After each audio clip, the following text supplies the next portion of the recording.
Il était un homme, mais pas comme les autres, un visionnaire, un souffle, un océan de lumière. Mesdames et messieurs, aujourd'hui, on ne parle pas d'un guide ordinaire, on parle d'un maître soufi, un panafricaniste, un homme dont le nom fait trembler les siècles. 8 novembre 1900, Taïba Niassène, un enfant naît, on l'appelle Ibrahim. Il ouvre les yeux dans une maison où tout respire le Coran. Son père, El Hadj Abdellah Niass, résistant aux côtés de Moba Jahouba, un combattant, devenu cultivateur, un maître qui a choisi la charrue et le livre plutôt que l'épée. C'est dans cette atmosphère que grandit Ibrahim. À 15 ans, il connaît le Coran par cœur, chaque mot, chaque verset, pas seulement sur ses lèvres, dans son cœur, dans son âme. Puis vient le drame, 1922, son père rend son âme à Allah. Le jeune Ibrahim, 22 ans, choisit une voie solitaire. Pas de maître humain, pas de cheikh après son père. Il s'en remet à Allah seul, et à la science que Allah dépose en lui. Alors, arrive le moment, 1929, Kaolack. Il proclame, je suis Sahib al-Fayd. Un mot, un tonnerre, une annonce qui bouleverse l'histoire, le Fayd. L'effusion prophétisée par Cheikh Ahmed Tejani.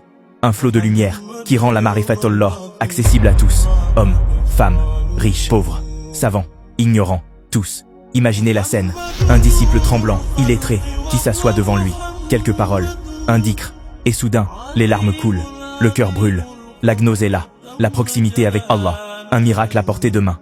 Alors les foules affluent, Kaolack devient capitale, une ville nouvelle naît, El Medina Baye, pas seulement des maisons, une cité de lumière, une zaouïa vivante, des madrasas où résonne le Al-Qur'an, jour et nuit, des femmes savantes qui enseignent, des enfants qui récitent, des hommes qui pleurent d'émotion en entendant son nom. Puis, 1937, la Mecque, il croise l'émir de Kano, un roi puissant du Nigeria, il le regarde, il s'incline, et il prête allégeance. En un instant, des millions de Nigérians deviennent disciples, un peuple entier rejoint la voie du Fayd. L'expansion est fulgurante. Nigeria, Ghana, Mali, Niger, Soudan, et au-delà, un flot qui devient océan. Mais Baye Niass n'est pas seulement un maître des cœurs, il est aussi une voix des peuples. En 1959, il écrit « L'Afrique aux Africains ». Il dénonce le colonialisme.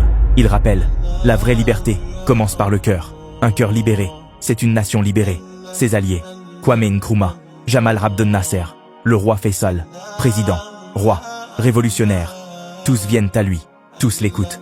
Il devient vice-président de la Ligue islamique mondiale. Puis vient une scène inoubliable, le Caire, la mosquée d'Al-Azhar, un vendredi, des milliers de fidèles. Un silence, un souffle, puis une voix, celle de Cheikh Ibrahim Niass, un Africain de l'Ouest. Un fils de Taïba Niassène, debout sur le manbar, dirigeant la prière. Le monde retient son souffle, un instant de gloire, un instant d'éternité. Et pourtant, le temps file. 26 juillet 1975, Londres. Il retourne à Allah. Les disciples pleurent, les foules gémissent. Mais sa lumière, elle, ne s'éteint pas. Car aujourd'hui encore, El Medina Baye vibre. Chaque année, le Gamou attire des foules immenses, des millions de voix qui chantent son nom. Ses livres, Kashiful Ilbas, Ruh al-Adeb, sont étudiés partout. Ses poèmes, en l'honneur du prophète sallallahu alayhi wa sallam, sont récités entre larmes et prières. Et au 21e siècle, le Fayd continue. Les zaouïas existent aussi dans l'espace numérique. La lumière voyage à la vitesse d'Internet. Mais c'est toujours la même source, le même flot, le même héritage. Alors, que retenir de cette histoire? Qu'un enfant né dans un village sénégalais a bouleversé le monde, qu'il a uni le dhikr et la politique, la science et la liberté, la foi et la dignité, et qu'il a montré qu'avec le Coran, avec l'amour du prophète, sallallahu alayhi wa sallam, et avec la sincérité envers Allah, un homme peut illuminer des continents. Moi, je fais que raconter l'histoire. À toi de la laisser couler dans ton cœur.